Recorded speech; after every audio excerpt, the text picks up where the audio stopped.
Hey, welcome to another great episode of the Real Deal Podcast. I'm your host, as always, Courtney Harden. Happy Friday, October 3rd. Can't believe it's already October. Fall weather is here. And it's been getting cooler here in Philadelphia. But hope everyone enjoyed their week and getting ready for this weekend, busy of sports. And a lot of things is happening now with hockey starting and we got the baseball playoffs. The NFL's in week 5. Basketball's also starting. So all 4 major sports are officially here. So yeah, it's fall time. But I have a great guest coming up. So I'm gonna be bringing her on shortly. But hit my music. Let's get it.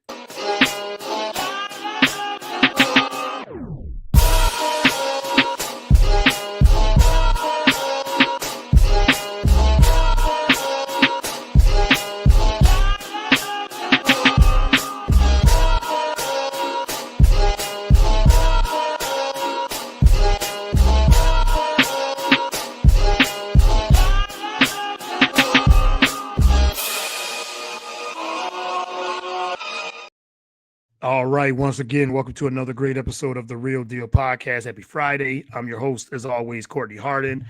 Glad to be back with a new episode. Great guest waiting in the wings. So I'm not going to keep her long in the background, but you can follow the show on all the podcast platforms, whether it is Spotify, Apple.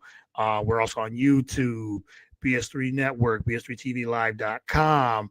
Spreaker, BS3 Network, Roku channel. So wherever you can consume podcasts, we are there. iHeartRadio as well. And you can follow me on all of the social media platforms, whether it's Twitter, X, whatever it's called these days. I call it Twitter still, and it's still Twitter. Instagram, which I'm very active on for sure. And Facebook, TikTok, and Blue Sky. Don't do too much Blue Sky, but trying to get into that as well. But yeah, all the platforms there, social media and podcast platforms. Well, let me bring in my guest. Excited to have her on. First time on the show. We connected maybe a month ago or so, and we just threw on Instagram, and I reached out, and she was excited to be on. So I'm very excited to have her on. So let me bring her in. Ava Garza, sports reporter.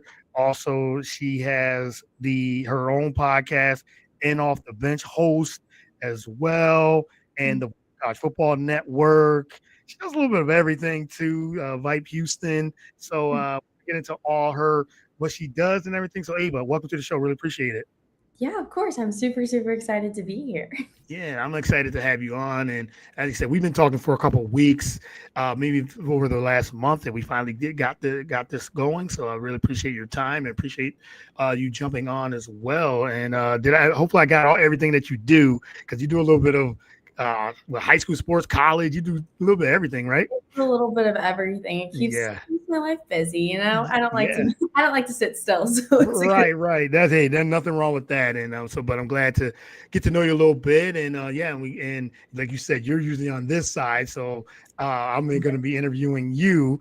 But I'm very glad to get to know you and my audience to get to know you as well. So, but let's get started. I ask my first time guest this same question each time. Who was Ava Garza? And how did you get into like sports? Start from the beginning. Just give a quick intro of who you are and what you do. So I'm a sports reporter. I am originally from a little bit south of Houston, the OG hometown of Buc-ee's, okay. Jackson, Texas. And if you don't know where that is, it's really, really, really, really south of Houston. Okay. But no one knows where Lake Jackson is. So we like to round. We like to say Houston. Yep. So it all kind of came about my senior year. I wanted to get the reps in because I thought I wanted to be a news reporter. I thought that was going to be my track. And it was actually an Instagram ad that kind of came up. And I actually I just sent a text and I was like, hey, I would really, really love to be a reporter for y'all for Vipe Houston. And I figured I don't know anything about football, but I can learn. And whenever I tell you that I didn't know anything about football, I mean, I literally from the basics, all I knew was quarterback. And that was about it. Okay. That was about it. And then I was on the dance team at the time. Okay. And So I had danced ever since I was 2.5. At 5, I was like, I want to be on Broadway. I did that whole thing for a while. And at the time I was doing yearbook. I was the yearbook girl in high school, like Mm. all the time. I basically lived in Miss Siegel's yearbook classroom for 4 years of my life, I guess. And so Okay. I was editor in chief. And so my first interviews were in a hallway, in the hallway of Brazoswood High School. And I was begging the football players to say more than 5 words for the yearbook pages. And then I ended up getting the job with Vipe, and they were really just looking for student interns that wanted to learn. And Mm. so, taught myself football. It was a football player on our high school football team that taught me everything that there is to know about football. And I think whenever I went to my first game, it was probably it was not good. It was not good. I tried my best. My dad actually went with me, and my dad was my cameraman for Okay. the first year of my career, I guess. And for anybody that doesn't know, Texas high school football is a really big deal. I mean, whenever Yes. we go to those downtown high schools, we're talking like minimum 3 recruits in Mm. each on each team. And I actually just recently did another team for Vipe Houston that I think they had like 21 D1 commits, which Okay. is ridiculous because you're basically playing a college football team. That's Right. Right. and so I got my reps in there, and halfway through I was like, wow, like I really, really love this. And my for those people that don't know, which I guess is everyone, my parents are both STEM people. So they are not journalism, communications in any way. My parents were like, Right. we don't know how to help you. It's very easy. It's very straightforward. It's easy in the sense that it's straightforward. Like you go to college and then you get a job. That's the way it works in journalism, is Yep. just so all over the place. So my mom was like, there's no like, I love you, but like we need some stability, girl. So I guess halfway through my senior season of high school football, I was juggling being a dancer and being Mm. a reporter. So if I had a football game that I had to dance at, I was there on Friday, but on Thursday and Saturday, I was with my dad driving an hour plus to go to these downtown Houston games at night. You know what I'm saying? Mm. So then it kind of got to a point where I was like trying to juggle everything, and I wanted to cover a big game that was happening at my high school.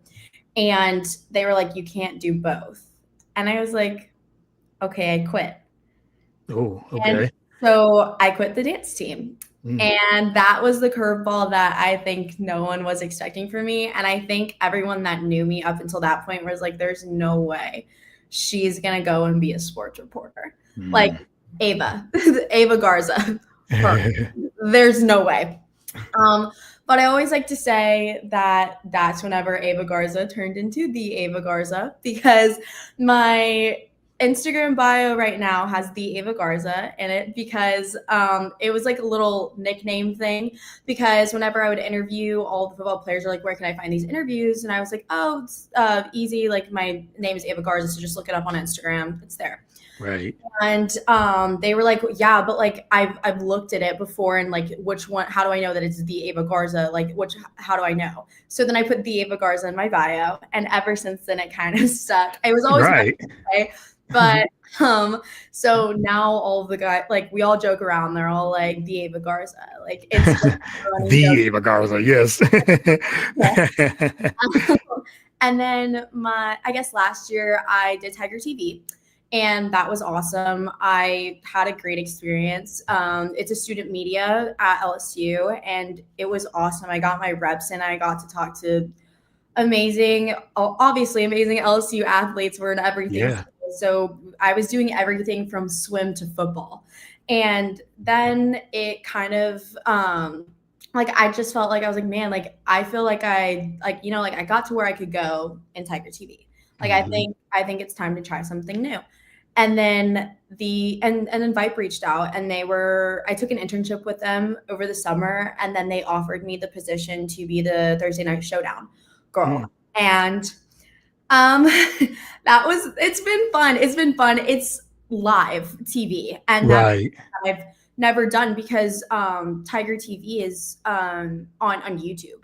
It's on YouTube. It's, like we go live, but it's not on TV. And so Right. transition, like I knew that it was a big deal, but I didn't know how big of a deal because then imagine my surprise whenever I just got done with my first game and I woke up to probably like 20 plus DMs on Instagram that were pictures of me at my local Texas Roadhouse, my local Mexican restaurant, and everyone was like, "Oh my gosh, like you're on TV. This is insane."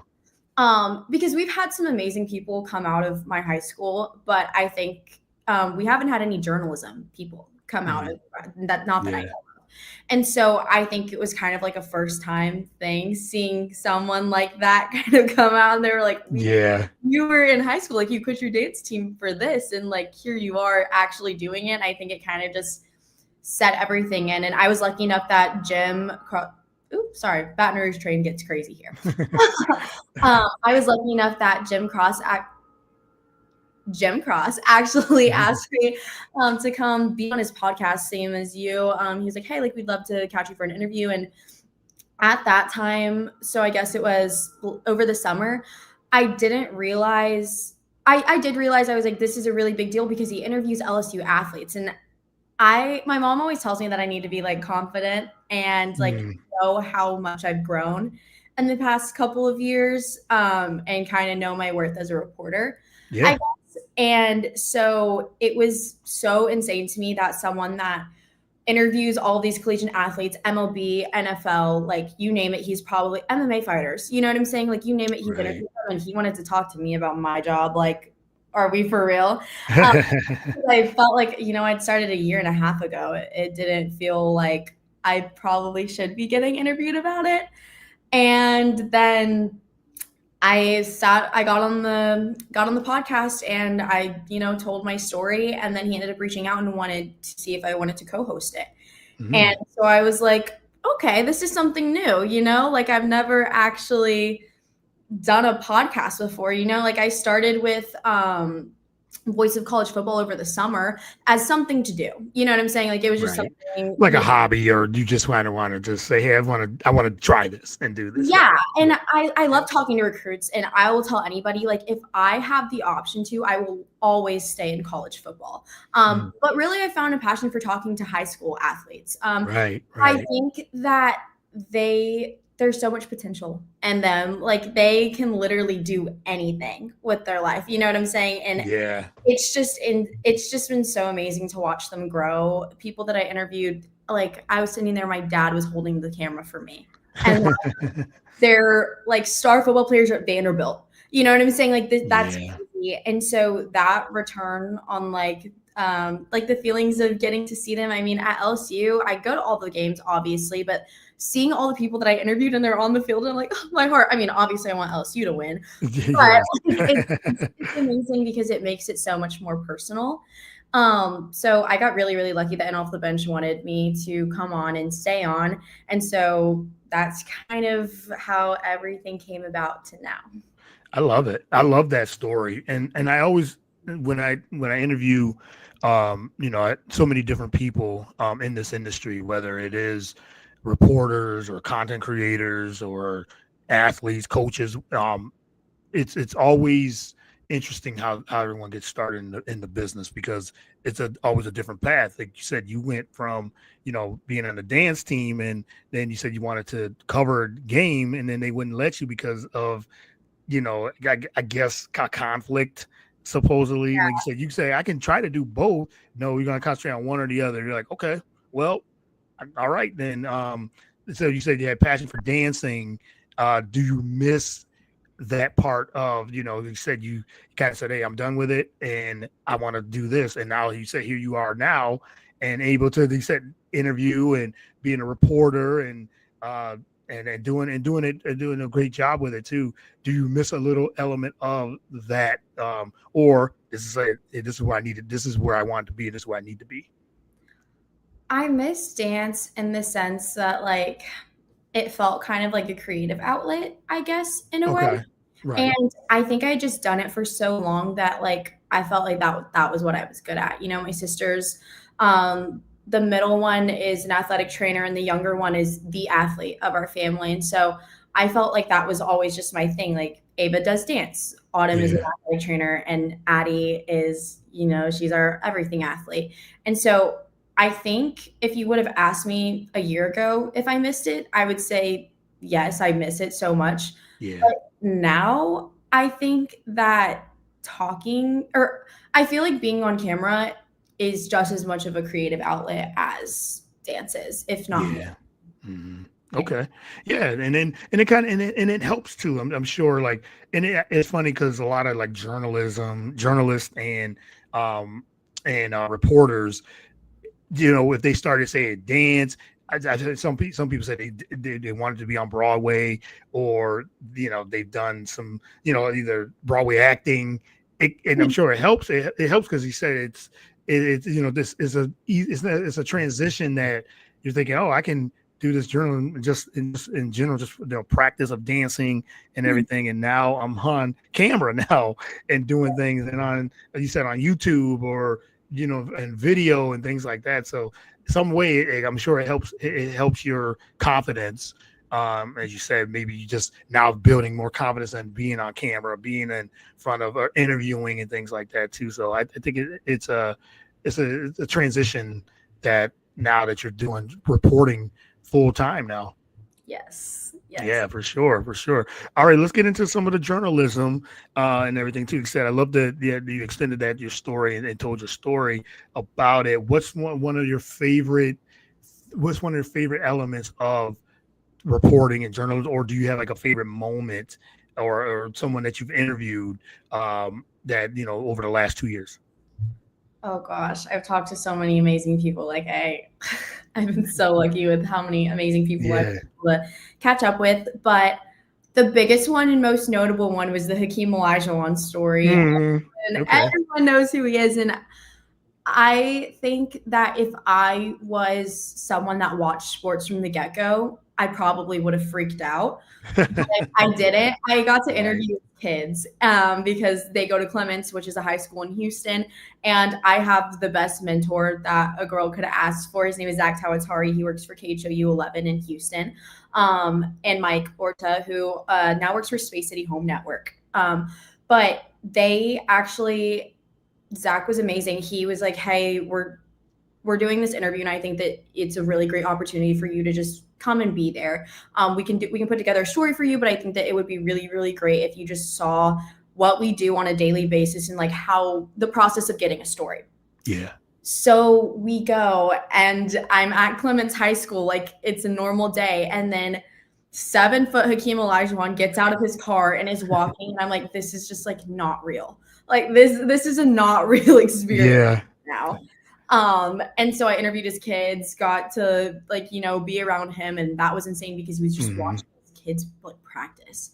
You know what I'm saying? And it was just like such a like, wow, what am I doing with my life moment? And then I think the second craziest one is probably the Houston Sports Awards show, because our rugby team was walking around like it was normal. We had Astros, we had crazy Houston alumni, and I was like, what is happening? I literally I will never be able to like fully comprehend that I was doing that 4 months after I just Right. quit my dance team for this. And then all of a sudden I'm in front of Astros, like interviewing the original center for the Oilers. What is happening right now? Yeah. So Right. those two were probably my biggest and craziest so far.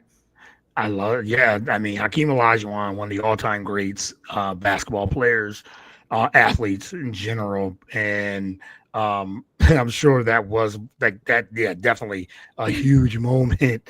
Yes. To be able to, he said, 7 foot just walking in. You're like, wow, okay, all Yeah. right, yeah, yeah. That had to be very, very, like I said, the big deal for one, and very rewarding Yes. as well. So. Another question I want to ask is the process of your research and preparing for interviews. When you have an interview like that, or just in general, what's the process of? I find this in your day to day of how you get, like you said, research and preparing, whether it's someone like you said in a gym or something like this on the field, on the court. What's your process in researching like for interviews? If I'm doing a story, it's a little bit different than me prepping for a game because my game prep is like an extra. I call it my extra class. Mm-hmm. Um, but so for stories, I always stalk social media first. That's my go-to.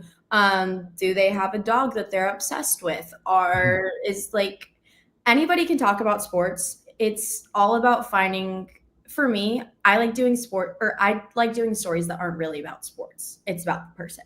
Right. So I always use Yeda as an example. He swims here, and he's from Croatia. And I was doing a story, and I had never done a swim story before. And I love watching swim, but not everybody loves watching swim. It can be kind of boring and repetitive. And so I kind of angled it in the sense of you literally came here from Croatia to swim and you built this whole, family. That's how I went into it. Yeah. But I've learned that as much as you prep, however much you prep, it's never going to prepare you for what your story is actually probably. That's so true. And Yetta, I asked him, when did he start swimming and how did he start swimming? And it ended up being his dad was hurt and he didn't want his dad to swim by himself. And so it was like more of a recovery thing for his dad. He didn't want his dad to swim by himself. So it was just, a good thing to kind of keep them both in shape. That's a story, that takes it takes a very selfless 8-year-old to swim like that with your dad. Yes. And so I try to prep as much as I can, but I try not to stress myself out about it too much. Now game prep it's interesting, especially on TV. And there's that much more pressure because my old teachers are watching, my sister's friends are watching, and my family is watching always. And I think I found it like kind of, it's been a good type of stress. I like being stressed. It honestly makes me feel better about what I'm doing. Yeah. But as far as game prep, the week before we get, I'm lucky that my network Invite sends me all of the depth charts that I need to know. So then I look at the depth charts, see if there's anybody that I know. I always go and stalk their social media, see if their especially in Houston, someone's uncle is a Texans player. Someone's grandpa was the quarterback for A&M. There's always something. So, I go through stock socials, see where everyone's committed because that's a big deal. I always look at, I try to memorize as much as I can in the depth charts. It can be hard with really, really big, 6A, D1, D2 schools like that because their roster is ridiculous. Yep. But, I'm lucky enough that Vibe is really, really great. My friend Jackson, he's amazing. And he'll literally text me and be like, this is everyone that you should know, and this is what you need to know about them. Okay. Yeah. Juggling it with school can be a lot, especially because this is not my major. I'm a marketing and psychology major. Like I'm a double major in marketing and psychology. So no mass comm school. So I don't really get that time in between to, actually sit and lock in. I'm lucky that my schedule allows me to, I have a hybrid schedule. So it kind of is easy to work around everything. But yeah, I am mostly, my poor roommate, Abby, I'm literally always sitting in my bed studying, mostly football. So it's mostly depth charts and commitments is what I try to focus on the most. Yeah. And then with football, just on the college level, it's ever changing now. Rosters are ever changing with NIL and the transfer portal. I mean, that could be a whole nother podcast. I've done so many different podcasts on that and everything. So I'm even for, like I said, for reporters and broadcasters, sometimes you don't even know you might have all these people on the roster, and then next year could be a full turnover of recruits. You never know. You just never know. So yeah, that's a whole nother thing. So and for prep, I'm sure that's even so it's always keeping up to date and with social media and everything too. It's hard. Like finding news is really hard when you're prepping even for a podcast, even when you're Yeah, prepping for that too. It's tough because you're thinking, okay, is this player, this athlete on this team? Oh no, they oh, I didn't even see that over the summer that they that they moved to a different yeah, team yeah. and things Just like that. kidding. To commit with like it's ridiculous. Yes, yes, very ridiculous and everything too. So, but talked about how important social media is when it comes to like your prep and things like that too. And with storytelling too, and it's very like I said, storytelling is so super important. Like I said, learning an athlete or a coach or something, not just what they do on the field or on the court, but outside of that. And I think that's very important. But what role do you think social media does play in just sports journalism right today? I mean, it gets clicks. The very sad truth is that people are more likely to get news from their social media than they are to get it off of the TV. I Yeah. mean, and it's hard because people are going to tune into football. They're going to tune in to watch a basketball game. They're probably not going to tune in for the news unless, like, I don't know, me and my roommate don't watch the news. That's just true. But if Taylor Swift dropped on her Instagram that she's going to the Chiefs game, we're going to know about it. You Yes, know what I'm yeah, saying? So I think it's the fastest way to get breaking information to viewers of any age group. yeah. It's definitely, yeah, I agree. It's definitely social media is it's very important in for the fact you said that you might not watch regular TV news, things like that, but you're going to get the alerts. You're entrenched with with social media, finding information for your job and everything. But again, you can also find other news. You can find everything just on social media. I mean, yes, you know, And it keeps us connected. I mean, I have yeah, athletes reach out to me that I talked to 2 years ago. And, they're reaching out, keeping me updated. I mean, my grandmas have Instagram only yep, to follow me and see what I'm doing because the truth of the matter is that like you're more likely to scroll through than you are to text someone. You know what I'm saying? So yeah, that yeah. they keep updated. They're like, "Oh my gosh, you went with your friends to lunch? Like that's fun." Like Yep. sometimes I get DMs from my grandmas and I'm like, what is happening right now? Yeah, yeah, that's another thing too. I mean, my mother-in-law, she's into like Facebook Yes. and she tries, she uses it and things like that. And it's like, yeah, sometimes we always tell her, why are you on Facebook still? Like, what are you, you doing?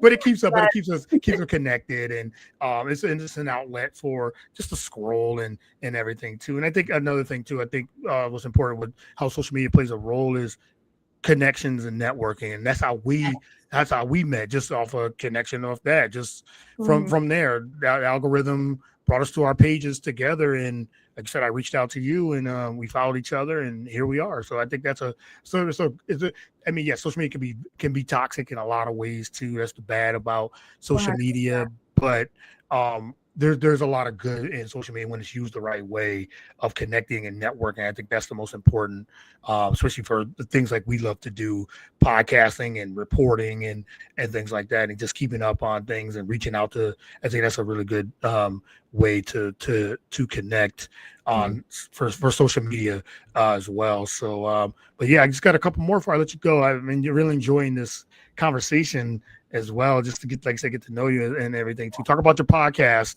um, how that got started and everything, and tell us a little bit more about it, that people can follow. So, in off the bench, we have two. It's in off the bench, and then the purple and gold. Purple and Hmm. gold is all of our LSU athletes, just because me and Jim are big LSU people.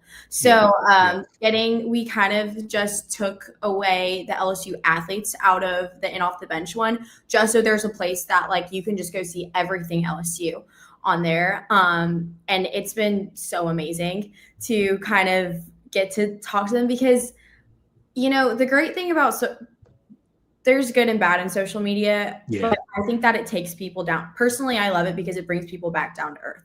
Because whenever I was not allowed to have social media up until until my freshman year of high school was the rule, and I'm the first, so that rule stick that rule stuck, and I got, yeah, like it was a rule. And Yeah. so my mom, whenever she gave me my Instagram, was like, I just want you to be like, I don't want you to get swept up in the idea of someone else's life being perfect because it's only what they post. And if like you should just post the good and the bad and everything in Yeah. between. And so I found that it holds true to a lot of athletes, and I actually appreciate whenever the athletes post like a lot on their Instagram. Like if you follow my Instagram, I think I literally post at least once a day. If not, I'm posting every 3 days. And it's not because it's not all like perfect pictures. It's selfies Right. of what I was doing, yoga class, Pilates, me laying on my bed, like everything in between. And so the podcast situation really came about through socials. I mean, Jim reached out to me on Instagram.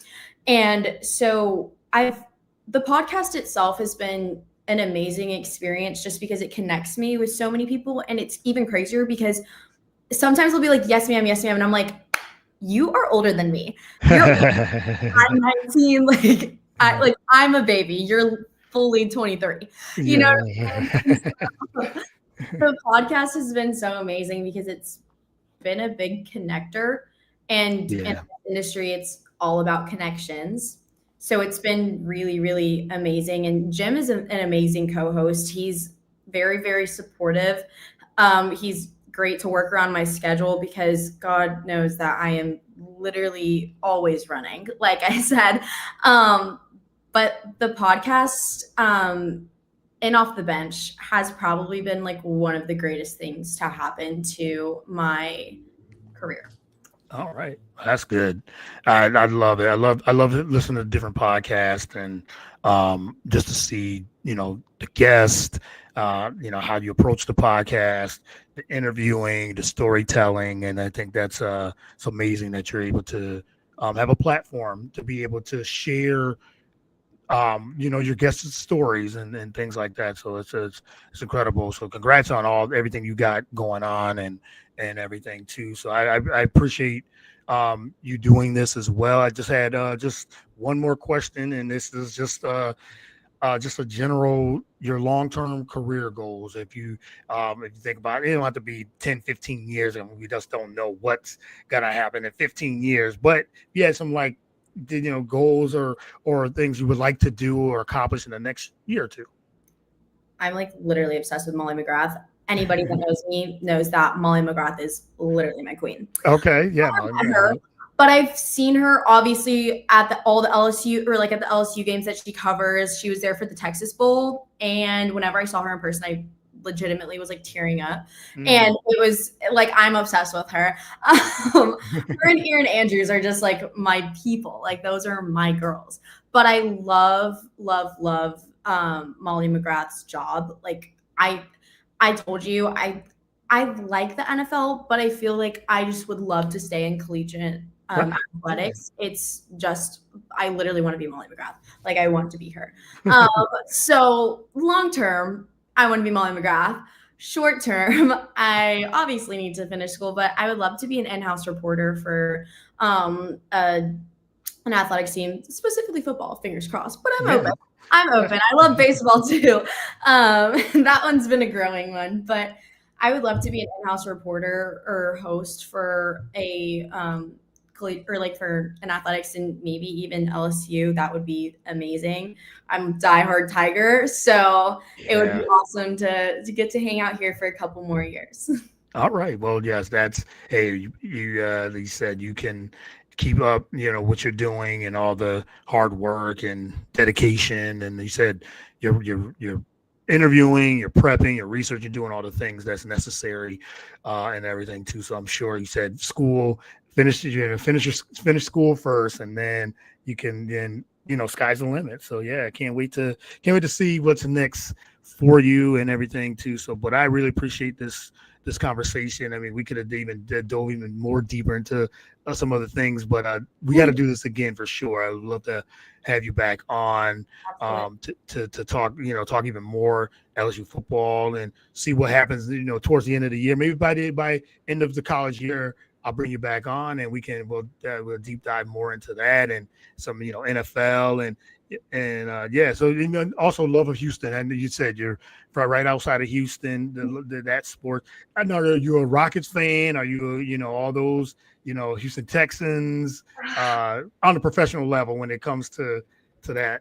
I'm a people girl. I don't really have a team that I root for, I would say. I mean, my mom is a really big Cowboys girl, and my Okay. dad, yeah, yeah, my mom is a Cowboys girl. And my dad always cheered for the Texans because I think it's local, but Yeah. they're kind of on a bucket list to visit every NFL stadium. Okay. All right. Yeah. And so That's a long-term goal. Yeah, that's a long-term goal. Long-term goal. But I never really had a team that I like cheer for. I mean, not for collegiate athletics. That's a little bit different because I do have teams that I root against. Oh yeah. Well, at LSU for sure, you're gonna root against a lot of teams. Alabama and I don't. Okay, so it's a hot take. I'm not an A&M girl. I have so many of my commits that are actually committed to A&M, and it hurts my heart a little bit. Will you ever catch me in A&M gear ever? Probably not, unless unless it's like a legit signed jersey of one of my like close friends. That's not happening. Refuse to whoop, refuse to wear maroon, and I refuse to say Giga. So that's my hardcore no. Every other team, I don't. Yeah. Ole Miss baseball has been growing on me since the And Off the Bench podcast. We had a couple of them on, and they are the most amazing guys to speak to. I mean, obviously LSU baseball is great, but I know them personally, so I get to talk to them all the time. Right. But Ole Miss baseball has probably been like the biggest shocker because I mean, I know everyone is nice, but they have just been so willing to talk just about their journey, and they're very talkative, which I appreciate because if you get an awkward person on the podcast, you're kind of screwed. So yeah, I would definitely but I was never really like a big NFL, NBA. I don't really watch basketball. That's probably my give. Okay. I don't really watch basketball. Hey, football, college football. You said high school. You covered both, so I could see. You said maybe they said being one of the main reporters or a host for that. Yeah, for sure. All right. Yes. Well, that's so good. All right. Well, Ava, again, I can't thank you enough for doing this. Really appreciate the time on this Friday evening. Yes. And yes. And but before we go, let everyone know where they can follow you. Follow your journey. When I ask you questions, maybe about the podcast or how to get into, reporting or broadcasting and things like that. But everyone know they can follow you on social media. So I'm pretty active on my Instagram. It's have a great day or have_a_great_day, HAVA. If you get it, please laugh. Yes. Play on words, play on your name. Yes, I love it. Yes. Yeah. So Instagram it is, and you said just reach out and you're very active on, like I said, you're active on social media and on Instagram. Yeah, we were, like I said, we've been talking for the last couple of weeks, just getting ready to try to set this up and things like that. So it's but again, I thank you again. Follow Ava, follow her journey on all on Instagram and and then the podcast and everything she's got going on. So thank you, and I really appreciate the time. Yeah, perfect. Thank you. All right, thank you. All right, you have a good one, and enjoy the weekend, and enjoy the football as well. Like I said, there's so much sports happening now. So sports every day these days. So all right, when you enjoy the weekend. Talk to you soon.